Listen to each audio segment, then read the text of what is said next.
Hello everyone, Penny here from the Journal Ministry, and that's just Penny.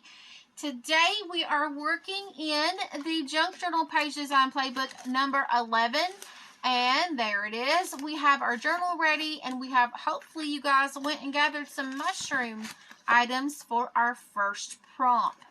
Our first prompt says, mushrooms. Go through your stash, use what you have. Or you can always use this stuff in the back, or both. Okay?